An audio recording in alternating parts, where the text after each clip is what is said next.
2024년 9월 26일 전남 순천시 조례동의 길거리에서 늦은 밤 하루를 마치고 집으로 향하던 17살의 여고생 A양이 그 길 위에 쓰러졌습니다. 새벽 12시 44분. 주변은 조용했고 가로등 불빛 아래 그녀는 친구와 통화 중이었어요. 그리고 그 통화 속에서 마지막으로 남긴 말. 뒤에 남자 무서워. 단 한마디였죠. 무슨 이유인지 왜 그런 말을 했는지 그건 끝내 알 수 없었습니다. 왜냐하면 그 말이 그녀가 세상에 남긴 마지막 문장이었기 때문입니다. 그 말을 남긴 직후 A양은 낯선 남성에게 아무런 이유 없이 무차별적인 흉기 공격을 당했어요. 그 길은 그녀가 귀가하던 길이었죠. 아무도 없는 밤, 그 소리를 들은 건 멀지 않은 거리에서 지나가던 시민이었습니다. 피해자가 쓰러졌다는 신고에 경찰과 119가 곧장 출동했고 현장에서 긴박하게 심폐소생술이 시작됐지만 그녀의 호흡은 돌아오지 않았어요. 그날 밤 누구도 예상하지 못한 일이 조용히 벌어졌죠. 뉴스가 처음 보도된 다음 날 많은 사람들은 충격에 빠졌습니다. 묻지마 범죄라는 말이 다시 한번 검색어에 오르기 시작했고 피해자는 왜 그 시간에 혼자 있었는지, 왜 범인은 그녀를 노렸는지 질문들이 쏟아졌어요.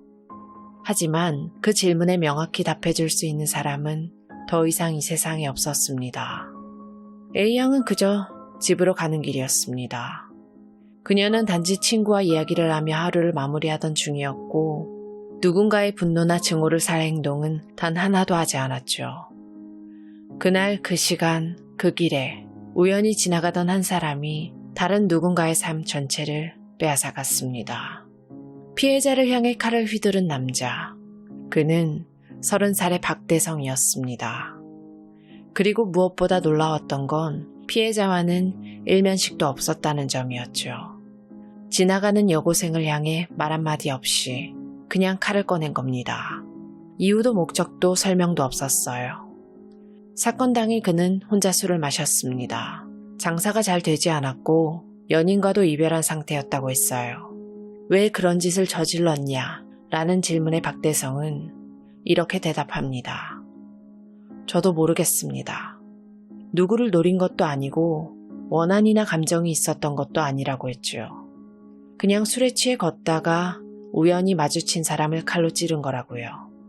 하지만 이 말이 전부 사실일까요? 범행에 사용된 건 대형마트에서 판매하는 흔한 조리용 과도였습니다. 그날 새벽 박대성은 그 흉기를 소지하고 있었고 피해자를 향해 무려 6번 칼을 휘둘렀어요. 공격 부위는 가슴, 등, 복부, 명백하게 급소를 노린 공격이었죠. 누구라도 그렇게 공격당하면 살아남을 수 없는. 하지만 그는 그걸 몰랐을까요? 아니면 알면서도 멈추지 않은 걸까요? 그는 도망치지 않았습니다. 되레 천천히 걸어 나갔어요. 숨거나 흉기를 버린 것도 아니었죠. 이를 목격한 행인이 다가오기 전까지는요. 그가 왜 칼을 들고 있었는지, 왜 그 시간에 그 자리에 있었는지 어떤 말도 정확한 설명은 없었습니다. 이 사건은 너무 많은 게 빠져 있었죠. 이후 박대성은 범행에 사용한 과도를 그대로 들고 순천 조례동 일대를 배회했어요. 그리고 그가 향한 곳은 술집과 노래방이었죠. 박대성은 여러 유흥시설에 들어갔고 여성들이 있는 방을 찾았습니다. 그 방 안에는 직접 피해를 입진 않았지만 분명히 그를 목격한 사람들이 있었어요. 노래방 점주와 손님들 일부는 그가 흉기를 소지하고 있었던 상황을 뒤늦게 인지했다고 진술했습니다. 경찰은 이후 CCTV와 목격자 진술을 통해 박대성이 또 다른 범행을 시도하려고 했던 정황을 확보했어요. 즉, 피해자 A양의 죽음 이후 그는 다른 장소에서도 또 다른 피해자를 찾고 있었던 겁니다. 하지만 상황이 맞지 않았는지 두 번째 피해는 발생하지 않았죠. 그리고 새벽 3시경 순천 시내 한 거리에서 박대성은 한 행인과 말다툼을 벌입니다. 시비는 크지 않았지만 주변에 있던 시민이 이상함을 느끼고 신고 전화를 걸었어요. 이 신고는 결과적으로 두 번째 피해를 막는 계기가 됩니다. 신고를 받고 출동한 경찰은 현장에서 박대성을 발견했고 그 자리에서 그를 체포했어요.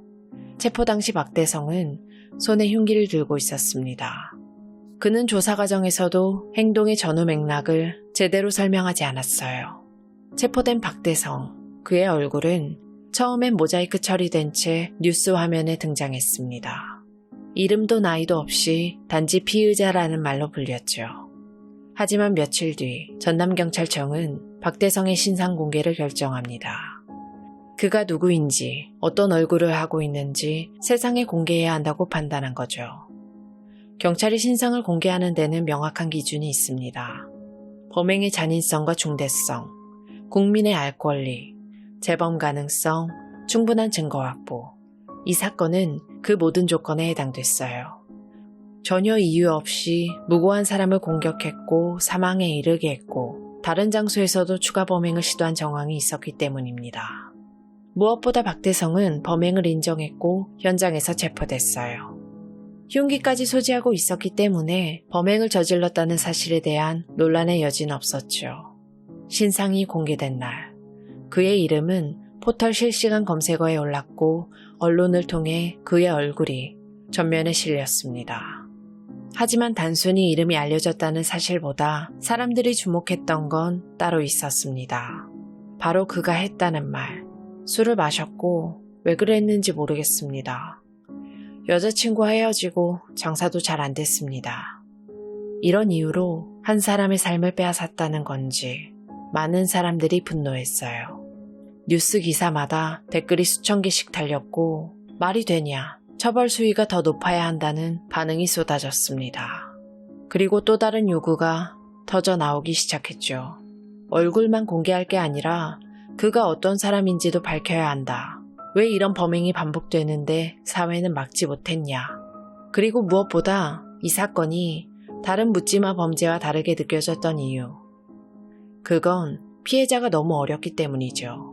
17살의 여고생, 이름도 사진도 가족도 알려지지 않았지만 집에 가는 길에 칼에 찔려 사망했다는 그 한 줄만으로도 누구든 감정을 얹을 수밖에 없었습니다. 세상이 얼마나 쉽게 한 사람을 잃을 수 있는지를 보여준 사건이었기에 사람들은 박대성의 얼굴을 마주하며 단순히 한 사람을 미워하는 감정을 넘어서 그를 막지 못했던 구조 자체에 대한 분노를 느끼고 있었습니다. 2025년 1월 9일 광주지방법원 순천지원 형사 1부는 박대성에게 무기징역을 선고했어요. 전자발찌 부착 명령도 함께 내려졌죠. 기간은 20년. 이날 재판부는 판결문을 통해 이렇게 말했습니다. 피해자는 단지 집으로 가던 중이었고 아무런 이유 없이 이 사건의 피고인에 의해 목숨을 잃었다. 그리고 이어서 어린 나이에 생을 마감한 피해자의 안타까움과 남겨진 유족들의 고통이 크다고 밝혔습니다. 재판부는 박대성이 낯선 여고생을 향해 아무런 동기도 없이 흉기를 휘둘렀고 그 이후에도 다른 장소에서 추가 범행을 시도하려고 했던 정황까지 고려해서 사회로부터 장기간 격리할 필요가 있다고 판단했습니다. 이 사건은 처음부터 끝까지 그 어떤 사적 감정도 없었어요. 그리고 그게 재판부가 가장 무겁게 본 대목이었죠. 어떤 다툼도 없었고 목적도 없었으며 심지어 피해자에 대한 인지조차 없었던 범행. 그렇기 때문에 무기징역이란 형이 내려진 겁니다. 사형이었으면 얼마나 좋았을까요? 이날 법정에서는 피해자의 유족도 있었는데요. 재판 내내 말없이 판결문을 들었죠. 한참 뒤 재판이 끝나고 기자들이 물었습니다. 사형을 선고받지 않아서 아쉽지 않으십니까? 어머니는 대답하지 않았어요. 그 자리에선 무슨 말이 나와도 딸이 돌아오지 않기 때문이었어요. 하지만 유족의 법정 탄원서에는 그 마음이 그대로 적혀 있었습니다. 우리 딸은 이유도 모르고 죽었습니다. 어린 나이에 너무 억울하게 갔습니다. 피고인에게 최대한의 처벌을 내려주시길 바랍니다. 사람들은 이 재판 결과에 대해 사형이었어야 하지 않느냐는 의견도 냈지만 재판부는 무기징역을 선택했어요.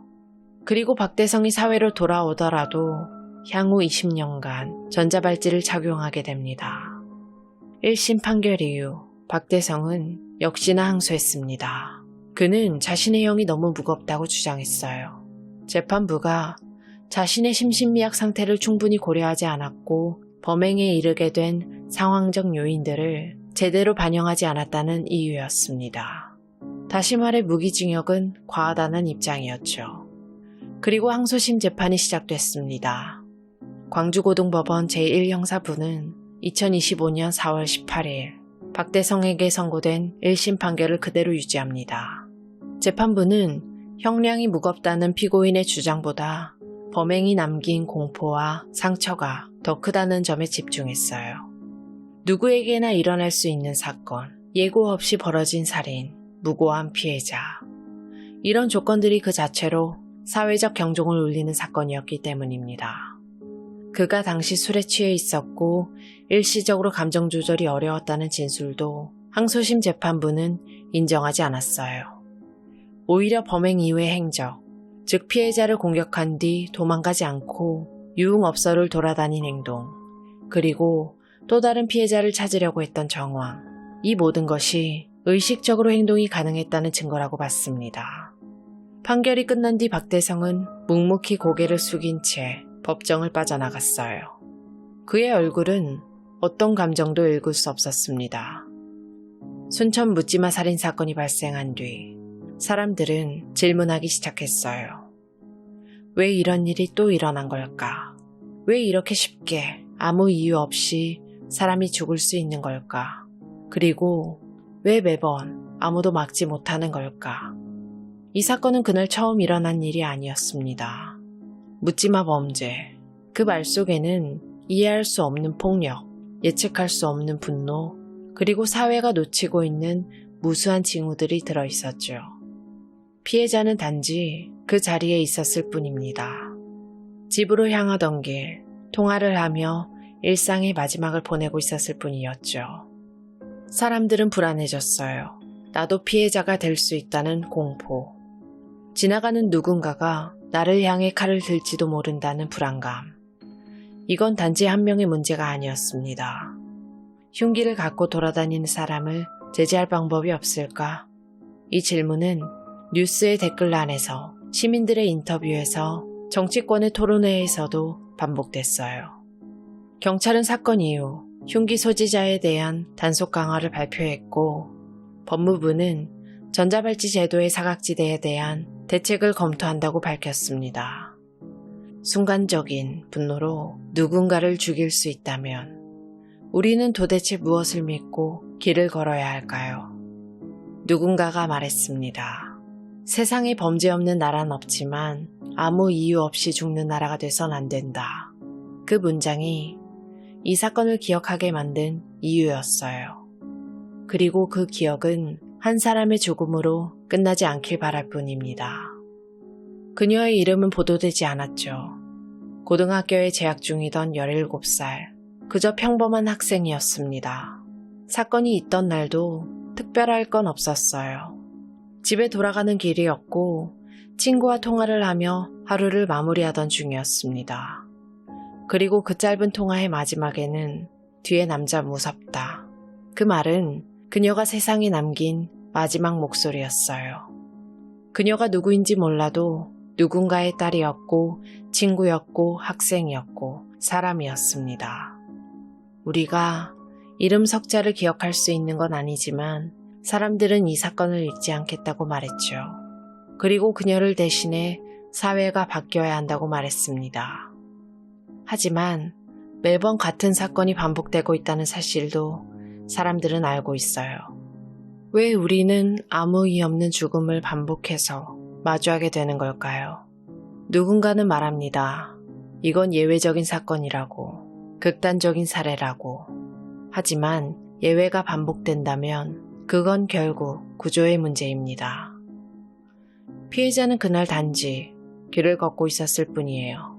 그저 존재하고 있었다는 이유로 죽임을 당했습니다.